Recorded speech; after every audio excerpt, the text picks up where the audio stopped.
আসসালামু আলাইকুম। এফএস ফিরোজ ব্লগিংয়ে আপনাদের সবাইকে স্বাগতম। আশা করি সবাই ভালো আছেন। আজকে আপনাদেরকে দেখাবো বাসমতি চাল দিয়ে গুড়ের পায়েস রেসিপি।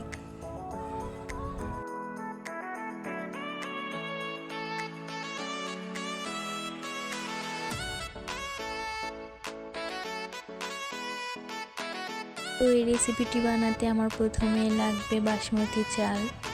আমি এখানে বাসমতি চালের প্যাকেট নিয়েছি ফরচুন বাসমতি রাইস। তো আমি এখানে 2 থেকে 3 মুঠ বাসমতি চাউল ভিজিয়ে রেখেছি আধা ঘন্টার জন্য। আধা ঘন্টা পর চালগুলো ভালোভাবে ধুয়ে নিয়েছি। এবার একটি পাতিলে অল্প পরিমাণে পানি বসিয়েছি চালটা ফুটানোর জন্য। এবার পানি গরম হয়ে গেলে চালগুলো দিয়ে দিব। আর অন্যদিকে একটি পাতিলে আমি দুধ জাল করে নিব। এবার চালগুলোতে ভালোভাবে বলক চলে আসলে দিয়ে দিব তেজপাতার দারচিনি। এখানে আমি নিয়েছি খেজুরের গুড়। এবার গুড়গুলো চালের ভিতরে দিয়ে দিব যেন গলে যায়। এরপরে দিয়ে দিব স্বাদমতো লবণ আর দিয়ে দিব জাল করে রাখা দুধ। এবার ভালোভাবে রান্না করে নিতে হবে আর মাঝে মাঝে নেড়ে দিতে হবে যেন লেগে না যায়।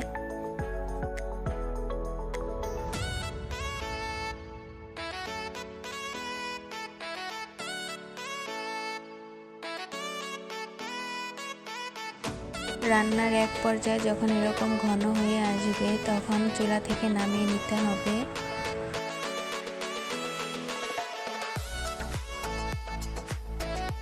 আমি একটি বাটিতে নিয়ে নিয়েছি। দেখতে কতটা সুস্বাদু লাগছে, খেতেও অনেক দারুণ।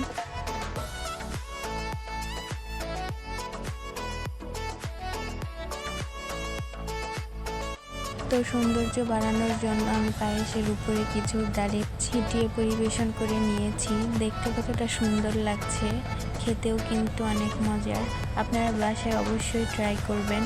আর আশা করি আমার এই রেসিপিটি আপনাদের ভালো লেগেছে। যদি ভালো লেগে থাকে তাহলে অবশ্যই লাইক, কমেন্ট এবং শেয়ার করবেন আর আমাদের পাশে থাকবেন। আর নতুন নতুন ভিডিও পেতে আমাদের চ্যানেলটি সাবস্ক্রাইব করবেন। আল্লাহ হাফেজ।